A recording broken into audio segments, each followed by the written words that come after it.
మెట్టిపల్లి ఇబ్రహీంపట్నం మల్లాపూర్ గ్రామాల రైతులు market yard నుండి పాత బస్టాండ్ వరకు ర్యాలీగా వెళ్లి శాస్త్రి విగ్రహం వద్ద సుమారు 2 గంటల వరకు NH63 పైన బైఠాయించి రైతులు నిరసన తెలుపుతూ ప్రతి రైతుకు షరతులు లేని రుణమాఫీ ఏకకాలంలో చెల్లించాలని, రైతు భరోసా ఎకరానికి 7,500 పట్టుకు పెట్టుబడి సహాయకులు ఇవ్వాలని, సన్న మరియు దొడ్డు రకాల వడ్లకు 500 బోనస్ ఇవ్వాలని డిమాండ్ చేస్తూ ఆర్డీఓకి వినతి పత్రం అందించారు.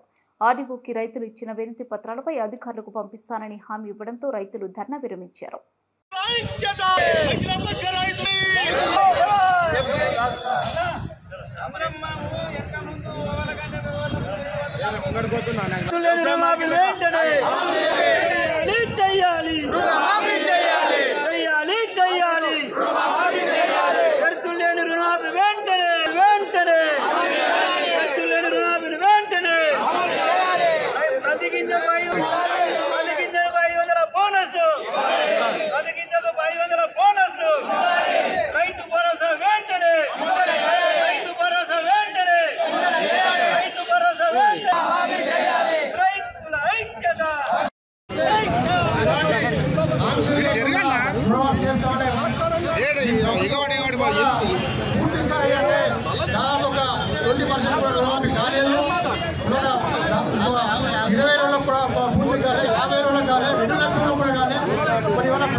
తక్షణమే పైసలు మాకు ఒక వారం రోజులకు లేట్ ఇచ్చినా సరే కానీ ప్రతి రైతుని లిస్టులో పేరు రావాలా ఇలా అర్హులు అనేది అంటే మనకు సంతోషం ఉంటుంది.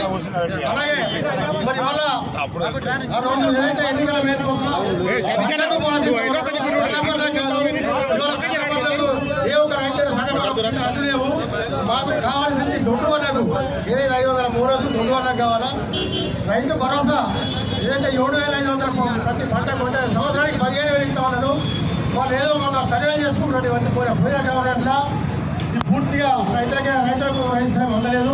మేము వ్యవసాయం చేసిన రైతులకు ఇస్తా ఉన్నాము. మీరు 3 నెలలు సర్వే చేయాలి. వ్యవసాయం చేసిన రైతులకే సర్వే చేసుకుని రైతు భరోసా కూడా డిమాండ్ చేస్తున్నాం. మీరు ప్రభుత్వానికి ద్వారా ప్రభుత్వానికి తెలపాలని ఈరోజు మేము అసెంబ్లీ ఎన్నికల సమయంలో ఏదైతే ఈ రాష్ట్ర ముఖ్యమంత్రి గౌరవ రేవంత్ రెడ్డి గారు ఈ రాష్ట్ర రైతాంగానికి 2 లక్షల రూపాయల రుణమాఫీ చేస్తారని హామీ ఇచ్చారో ఆ హామీకి అనుగుణంగా ఈ రాష్ట్రంలో ఉన్నటువంటి రైతులందరికీ ఎటువంటి షరతులు లేకుండా రుణమాఫీని వర్తింపజేయాలని, అదేవిధంగా రైతు భరోసా పథకం కింద 7,000 రూపాయలు అందజేయాలని, వరి ధాన్యానికి 500 రూపాయల మద్దతు ధర ప్రకటించాలని ఈరోజు అఖిలపక్ష రైతుల ద్వారా మెట్పల్లిలో పెద్ద ఎత్తున ధర్నా కార్యక్రమం నిర్వహించడం జరిగింది. అయ్యా రేవంత్ రెడ్డి గారు, ఈరోజు రైతులు రోడ్ ఎక్కడానికి కారణం ప్రభుత్వంలో ఉన్న అపోహలు. అంటే రైతుకు రుణమాఫీ వస్తుందా రాదనే నమ్మకం లేదు మాకు. ఎందుకంటే 3 విడతలల్లా రికార్డుల పేరు రాలే రైతులందరిది. కొద్ది మందికి అంటే దాదాపు ఒక 20% వరకు వచ్చింది.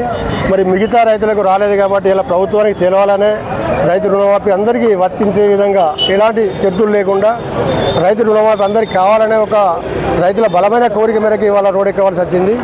ఇంకో విషయం, మరి ఆ రోజు ఇప్పుడు ప్రభుత్వంలో పెద్దలు ఎన్నికల మేనిఫెస్టోలో వడ్లకు బోనస్ ఇస్తున్నారు. ఈ సన్నపడ్లని చెప్పలే వరి అన్నప్పుడు ఇవాళ 90 కాదు 90% వడ్లు ఇవాళ మేము దొడ్డు వేసినాము. యాడిగా కొద్దిగా పుట్టమందము సన్నపడ్లు వేసుకున్నాం. సన్నపడ్లకు బోనస్ అవసరం లేదు. సన్నపడ్ల మేము ఎక్కడ నీకు మార్కెట్లో అమ్మేటోళ్ళు లేరు. దొడ్డు వాళ్ళకే బోనస్ 500 ఇవ్వాలనేదే రైతుల డిమాండ్. ఇంకొకటి పెట్టుబడి సాయం. ఇప్పుడు ఏదైతే మేము పంటలు వేసి ఇప్పుడు దాదాపు 3 నెలలు అవుతుంది. 7,500 ఇస్తున్నారు. 7,500 కూడా ఖచ్చితంగా మీరు సర్వే చేపించుకుంటాం 3 నెలలు అవుతుంది. మరి మీ సర్వేలు కాలేవా?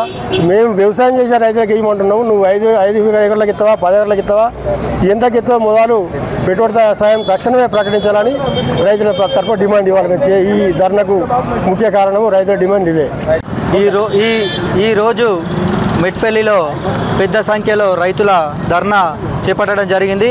మా యొక్క ముఖ్యమైన డిమాండ్లు 3 ఉద్దేశపూర్వకంతో మేము ఈరోజు ధర్నా కార్యక్రమం చేపట్టినాం.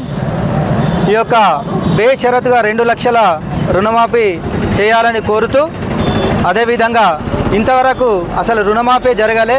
20% గ్రామాలలోకి వెళ్తే ఇలా 20% రుణమాఫీ అయిన దాఖలు లేవు. 15 ఆగస్టు అని చెప్పి ఇలా కాకమ్మ కబూర్లు చెప్తూ కాలయాపన చేయడం జరిగింది. అదేవిధంగా ఇంకో రెండో డిమాండ్ చూసినట్టయితే రైతు బంధుని తీసి రైతు భరోసా అని చెప్పి ఎకరానికి సంవత్సరానికి 15,000 అని చెప్పి పంటకి 7,500 ఇస్తామని చెప్పి రైతు భరోసా కింద ఇప్పటి వరకు ఊసేలేదు. 9 నెలలు గడుస్తున్న ఇలా కరువైన పరిస్థితి, ఇలా రైతులు రోడ్డెక్కే పరిస్థితి, అదొక విధమైన కార్యక్రమము.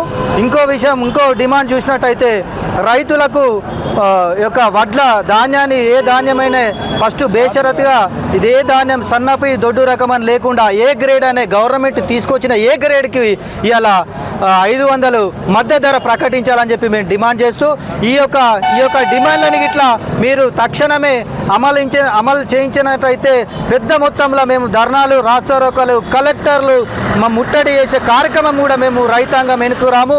ఇలా రైతు లేని రాజ్యం లేదు. ఇలా రైతు అనుకుంటే నేను ఇలా ప్రభుత్వంలో ఉన్నా అని చెప్పి తెలియజేస్తా ఉన్నాం.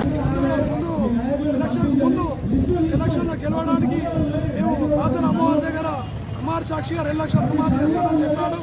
పార్లమెంట్ ఎలక్షన్ కాగానే షరతులు లేకుండా అమలు చేస్తామని ఏదైతే రుణమాఫీ ఉందో ఈరోజు అసలు రుణమాఫీ అనే రైతులకు ఇష్టానుసారంగా వదిలేసారు. ఇంకా ప్రకారం కాదు. 40-50 వేల రూపాయలు ఉన్న రైతులకు కూడా రుణమాఫీ కావట్లేదు. 2 లక్షల రుణమాఫీ తర్వాత ఏదైతే ఉన్నదో మిగతా రూపాయలు కడితేనే 5 లక్షల రూపాయలు, మిగతా 2 లక్షల తర్వాత ఉన్న రూపాయలు కడితేనే 2 లక్షల రుణమాఫీ చేస్తామని మనం చెప్పడం విడ్డూరంగా ఉంది. ఏదైతే షరతులు లేకుండా చేస్తానో అదేవిధంగా చేయాల్సిన బాధ్యత ప్రభుత్వం పైన ఉన్నది. మేము ఈరోజు ఇంతటి ఎండలో రైతుల వచ్చి ధర్నా చేయడం జరుగుతుంది. ఎండిపోతున్న పక్కను పట్టు పారించుకునే పరిస్థితుల్లో మా రైతుల వచ్చి రోడ్ల మీద రోడ్ల మీద కూర్చునే పరిస్థితి తీసుకురావడం బాధాకరం, చాలా బాధాకరం. ఏదైతే రుణమాఫీ ఉందో పెన్షన్ లేకుండా రుణమాఫీ చేయాలి. అలాగే రైతు భరోసా పంట ఇంకొక 2 రోజులు అయితే కోసే పరిస్థితి ఉన్నది. ఇంకా 2 రోజులు కోసే పరిస్థితి ఇప్పటికి మాకు రైతు భరోసా లేదు. రైతు బంధు రైతు భరోసాగా మార్చి ఇప్పటికీ ఉపసంఘం పేరుతో కాలయాపన చేస్తూ ఇప్పటికి ఇవ్వాల్సిన బాధ్యత రైతులకు ఇవ్వాల్సిన రైతు బంధు ఉందో ఇప్పటికి ఇవ్వడం లేదు. రైతులు బయట 2-3 చొప్పున తెచ్చుకొని ఏవైతే పంటలు చేసుకోవాల్సిన పరిస్థితి ఏర్పడుతుంది. మూడవది ప్రతి పంటలకు బోనస్ 5,000 రూపాయలు ఇస్తామని చెప్పారు.